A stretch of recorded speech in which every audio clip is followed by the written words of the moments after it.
2000 through 2006 Toyota Tundra with a 4.7 liter engine, radiator, thermostat, and upper radiator and lower radiator hose replacement. I'm Brian Essick from How to Automotive. I'm going to walk you step by step through the process of changing all that out. So like I said, we're going to replace the radiator, upper and lower hoses, and also the thermostat. So I will link up all these parts in the description of the video, along with the tools that I'm using. That way, if you need to pick up any of those, you can find those links there. So on this vehicle, we got about 130,000 miles on it, and the top tank here is cracked and is leaking. So we're going to change that out. The first thing we're going to do is take the radiator cap off and get the coolant draining. You're going to need a bucket or something to catch the coolant. You're going to need to remove the lower skid plate here.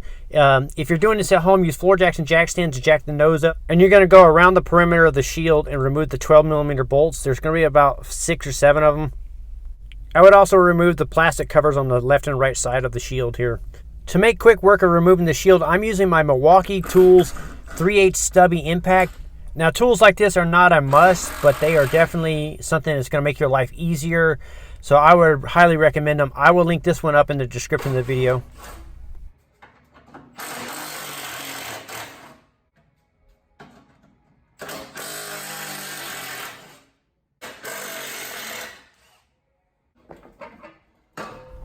So once you get this lower shield removed, the next step is going to get the coolant draining. So right here on the driver's side, there's going to be a white petcock.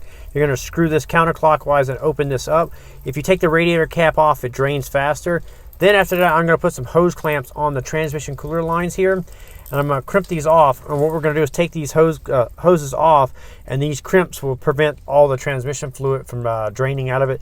So instead of losing 6 or 7 ounces of fluid, when you take these lines off, we will only lose maybe 1 to 2 ounces of fluid.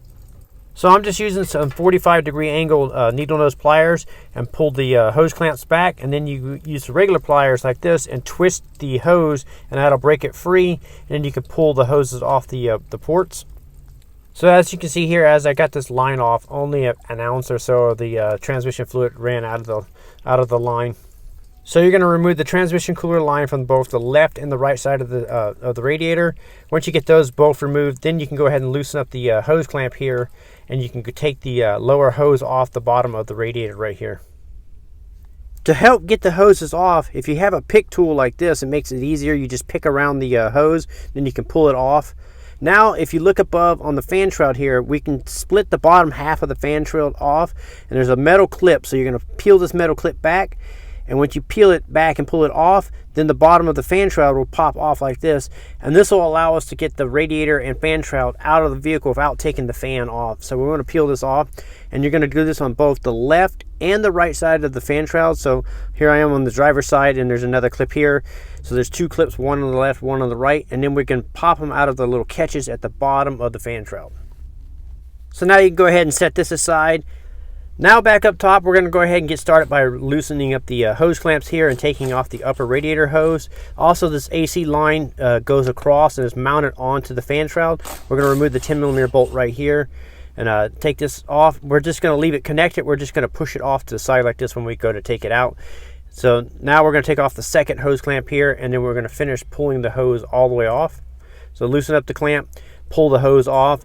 Now with the upper hose removed, we're going to remove the overflow vent tube here. So we're going to pull this hose off the radiator neck, just pull the clamp back and slide the hose off. If it gives you a little trouble, use a little screwdriver like this and push it off. Now we're just going to tuck this off to the side.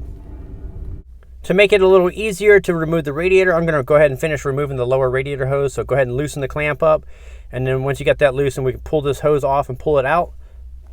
Now that we got the hose removed, the next step is to unbolt the radiator. So there's going to be 4 12mm bolts, one here at the top, one here at the bottom.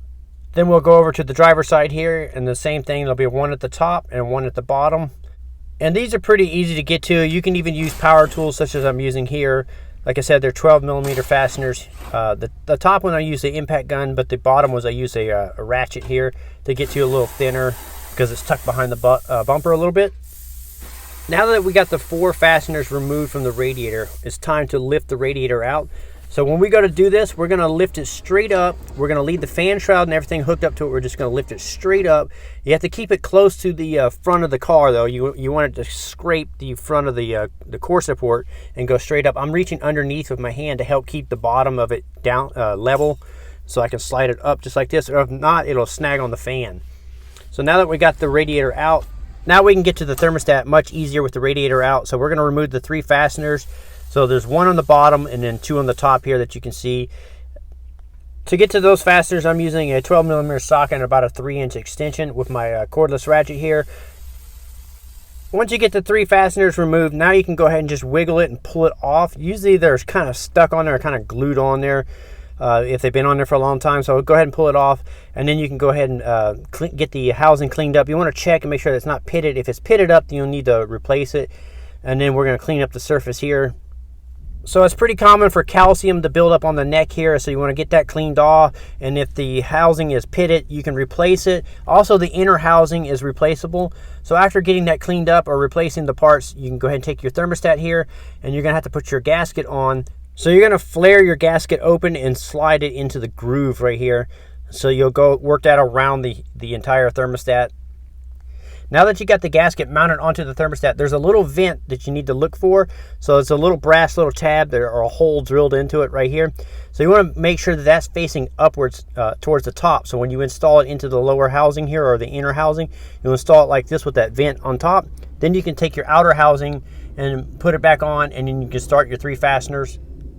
Once you get the 3 nuts started, then you can run them in until they just bottom out. You don't want to torque them down with the impact tool here. You want to do it by hand. So run them in until they're just snug, and then switch over to a hand ratchet and then tighten them up by hand. So I tighten them up until they're snug, and then about a quarter turn more.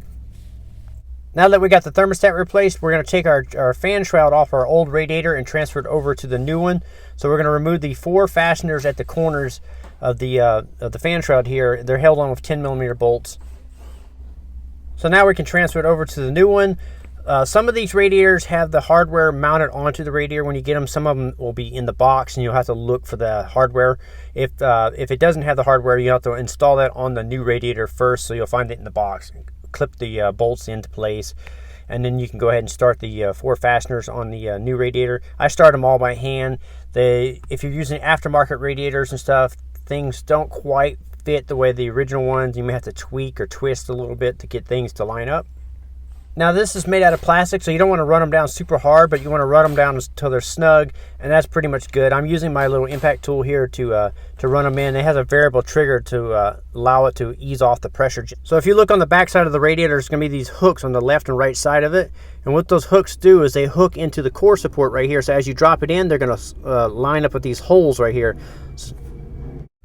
So now we can take the radiator and slide it back into position. So you want to take your time. You may have to push the AC line out of the way, but you want it to go straight down, and you want to be careful not to scrape the fan onto the housing or anything, and just take your time lowering it down. And then those 2 hooks I showed you about will hook on the core support, and that'll hold the radiator into place. And then once you got it into position, then you can start the 4 fasteners. Now you definitely want to start all 4 of them by hand. That way you have some play to lift the radiator up or down to help line up the fasteners and bolts. So don't tighten one of them down as soon as you install it. So go ahead and start the top and bottom bolts on the left side, and then go over to the driver's side and do the top and bottom bolts. Once you got all the bolts started by hand, then you can go ahead and run them in with a cordless tool, or you can use a hand ratchet and tighten these up. So you're going to run them in until they're snug and about a quarter turn more.